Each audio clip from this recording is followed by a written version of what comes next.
வணக்கம். இன்னைக்கு நாம டாக்டர் சாமுவேல் ஜேம்ஸ் எழுதின சில முக்கியமான கருத்துக்களை கொஞ்சம் ஆழமா பார்க்க போறோம். ஆமா. பதஞ்சலியோட யோக தத்துவத்தை அவர் எப்படி பார்க்கறாரு, என்ன விமர்சனங்கள் வைக்கிறாருன்னு, குறிப்பா இந்த அறிவாராய்ச்சி அப்புறம் இந்த அறிவாற்றல் சார்புகள் முரண்பாடுகள் பத்தி நாம பேசுவோம். உங்ககிட்ட இருக்கிற இந்த குறிப்புகளை வச்சுதான் நாம இதை அலச போறோம். ஆமா. டாக்டர் ஜேம்ஸ் யோக சூத்திரங்கள்ல அறிவை எப்படி அடையறாங்க, அதுல என்ன சிக்கல்கள் இருக்குன்னு பாக்குறாரு. அப்புறம் நம்ம சிந்தனையில இயல்பா இருக்கிற சில சார்புகள், தத்துவத்துக்கு உள்ள இருக்கிற சில தர்க்க சிக்கல்கள், வெளியில இருக்கிற முரண்பாடுகள்னு இது எல்லாம் அலசுறாரு. இதுல ஒரு கிறிஸ்தவ பார்வையும் இருக்கு. வாங்க முதல்ல அத்தியாயம் 17ல இருந்து ஆரம்பிக்கலாம். சரி, இந்த அத்தியாயம் 17 யோகா அறிவோட ஆதாரங்களை பத்தி கேள்வி கேக்குது இல்லையா? டாக்டர் ஜேம்ஸ் இந்த உள்ளுணர்வு, அதாவது பிரஜ்யா, அப்புறம் சுய வெளிப்பாடு, இதுக்கெல்லாம் அதிக முக்கியத்துவம் கொடுக்கறத சொல்றாரு. ஆமா. இது ஒரு விதத்துல பயனுள்ளதா இருந்தாலும் இது பக்கச்சார்பு, தப்பான புரிதலுக்கெல்லாம் இடம் கொடுக்கணும் அவர் நினைக்கிறாரு. அனுபவ அறிவு, பகுத்தறிவுக்கு முக்கியத்துவம் கம்மியா இருக்கிறதும் ஒரு விமர்சனம் தானே?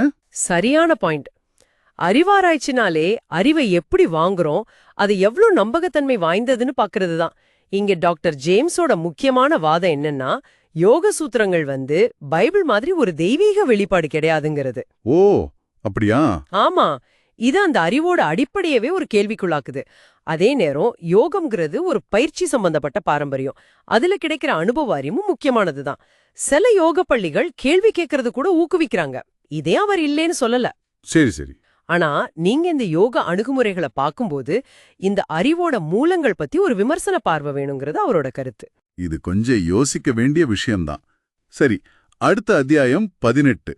இது அறிவாற்றல் சார்புகள், அதாவது நம்ம சிந்தனையில இருக்கிற சிஸ்டமேட்டிக் தவறுகள் பத்தி பேசுது. ஆமா, காக்னிட்டிவ் பயாசஸ். ஆமா, இந்த உறுதிப்படுத்தல் சார்பு, அதாவது நம்ம ஏற்கனவே நம்புறதே திரும்ப திரும்ப தேடுறது. அப்புறம் இந்த கிடைக்கும் தகவல் சார்பு, அவைலபிலிட்டி பயாஸ். ஆமா, சில யோகிகளுக்கு கிடைச்ச சித்தி மாதிரி டக்குன்னு ஞாபகத்துக்கு வர்ற விஷயங்களை வச்சே ஒரு முடிவுக்கு வர்றது. அப்புறம் நம்ம குழுதான் பெருசுன்னு நினைக்கிற அந்த உள்குழு சார்பு, இதெல்லாம் கூட யோக தத்துவத்துல தாக்கத்தை ஏற்படுத்தலாம்னு சொல்றாரு. ஆமா, இதுல முக்கியமா கவனிக்க வேண்டியது என்னன்னா, இந்த சார்புகள் எல்லாம் பெரும்பாலும் நமக்கு தெரியாமலே வேலை செய்யும். சரி. இத நாம அடையாளம் கண்டுகிட்டா யோக தத்துவத்தை இன்னும் கொஞ்சம் நடுநிலையா, அதோட கூற்றுகளை ஒரு விமர்சன பார்வையோட அணுக முடியும்னு டாக்டர் ஜேம்ஸ் நினைக்கிறாரு. நீங்க யோகத்தோட கூற்றுகளை பார்க்கும்போது இந்த சார்புகள் எப்படி உங்க முடிவுகளை பாதிக்கலான்னு யோசிக்கிறது முக்கியம். புரியுது. அப்போ அத்தியாயம் 19 இன்னும் உள்ளுக்குள்ள போய் யோக சூத்திரங்களுக்குள்ளேயே இருக்கிற தர்க்க ரீதியான ஒத்திசைவு, அதாவது கொஹிரன்ஸ் பத்தி பேசுது. கருத்துக்கள் ஒன்னோட ஒன்னு முரண்படாம இருக்கான்னு பாக்குது. கரெக்ட், உள்ளுக்குள்ளேயே இருக்கிற முரண்பாடுகள். ஆமா, சில கேள்விகள் எழுப்புறாரு. மாறவே மாறாத தூய உணர்வான புருஷன் எப்படி விடுதலை அடைய முடியும்? எல்லாம் தெரிஞ்ச துன்பமே இல்லாத ஈஸ்வரன் ஏன் மோட்சத்தை தேடணும்? அப்புறம் இந்த கர்ம வினைக்கும் விடுதலைக்கான நம்ம சுய முயற்சிக்கும் என்ன தொடர்பு? யோகாவோட இலக்கு என்ன? உலகத்திலிருந்து தப்பிக்கிறதா இல்ல பொறுப்போட வாழ்றதா? இந்த மாதிரி சில அடிப்படையான கேள்விகள். இந்த கேள்விகளுக்கு யோக மரபுக்குள்ளேயே பல விளக்கங்கள் இருக்கு. அதையும் டாக்டர் ஜேம்ஸ் ஏத்துக்கிறாரு. ஆனா இந்த உள் முரண்பாடுகள் யோக தத்துவத்தோட தர்க்க கட்டமைப்புல சில சவால்கள் இருக்குன்னு காட்டுறதா அவர் வாதிடுறாரு. சரி. ஒருவேளை இந்த சூத்திரங்கள் ஒரு முழுமையான தத்துவ நூல் இல்லாம பயிற்சிக்கு வழிகாட்டுற குறிப்புகளா இருக்கலாம்னு ஒரு சொல்றாரு. ஆனாலும் இந்த தர்க்க சிக்கல்கள் கவனமா பார்க்க வேண்டியவைங்கிறது அவரோட முடிவு. நீங்க இந்த தத்துவத்தை படிக்கும்போது இதையும் மனசுல வச்சுக்கிறது நல்லது. புரியுது. அடுத்த அத்தியாயம் 20 இது யோக சூத்திரங்களுக்கும் வெளி உலக யதார்த்தத்துக்கும், அதாவது கொரஸ்பாண்டன்ஸ பத்தி பேசுது. அறிவியல் மத்த தத்துவங்களோட இது எப்படி பொருந்ததுன்னு பாக்குது. ஆமா, புறமுரண்பாடுகள். அவர் சொல்றாரு, சூட்சும உடல், நாடிகள், சக்கரங்கள் இதுக்கெல்லாம் அறிவியல் ஆதாரம் பெருசா இல்ல. பிரபஞ்சத்தோட ஒழுங்க வச்சு கடவுள் ஈஸ்வரன் இருக்காருன்னு சொல்ற வாதம் பரிணாம கோட்பாடோட முரண்படுது. மனம் பொருள் ரெண்டுங்கிற அந்த இருமை வாதம் இன்னைக்கு இருக்கிற மனம் உடல் கோட்பாடுகளோட ஒத்து போகல. மாறாத ஆன்மாங்கிற கருத்தும் சில தத்துவங்களோட முரண்படுது. இப்படின்னு பல விஷயங்களை சொல்றாரு.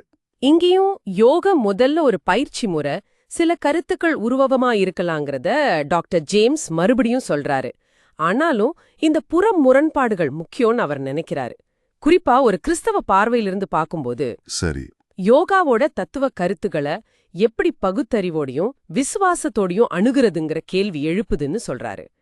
உங்க அறிவியல் அறிவோட உங்க நம்பிக்கைகளோட இந்த யோக கருத்துக்கள் எப்படி பொருந்துது, எங்க முரண்படுதுன்னு நீங்க யோசிச்சு பார்க்கறது அவசியம். ஆக மொத்தத்துல டாக்டர் ஜேம்ஸோட பார்வை என்னன்னு பார்த்தா, ரெண்டு தரப்புமே, அதாவது கிறிஸ்தவமும் யோகமும் மனித அறிவுக்கு ஒரு எல்லை இருக்குன்னு ஒத்துக்கிட்டாலும், கிறிஸ்தவம் கடவுளோட வெளிப்பாடா நம்பப்படுற பைபிளை சார்ந்து இருக்கு. ஆமா. ஆனா யோகம் பெரும்பாலும் குருக்களோட போதனை, தனிப்பட்ட அனுபவம் இதெல்லாம் சார்ந்து இருக்கு.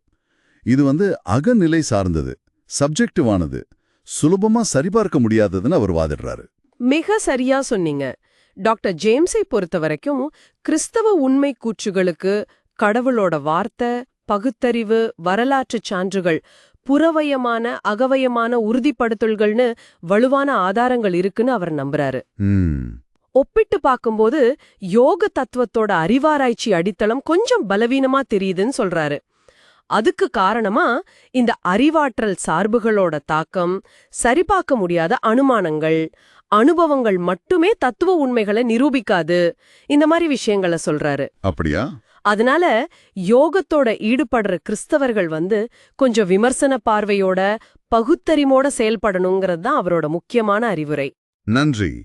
இன்னைக்கு டாக்டர் சாமுவேல் ஜேம்ஸோட பார்வையில பதஞ்சலியோட யோக தத்துவம் பத்தின ஒரு ஆழமான பார்வைய, குறிப்பா அதோட அறிவாராய்ச்சி, சார்புகள், முரண்பாடுகள் பத்தி தெரிஞ்சுக்கிட்டோம்.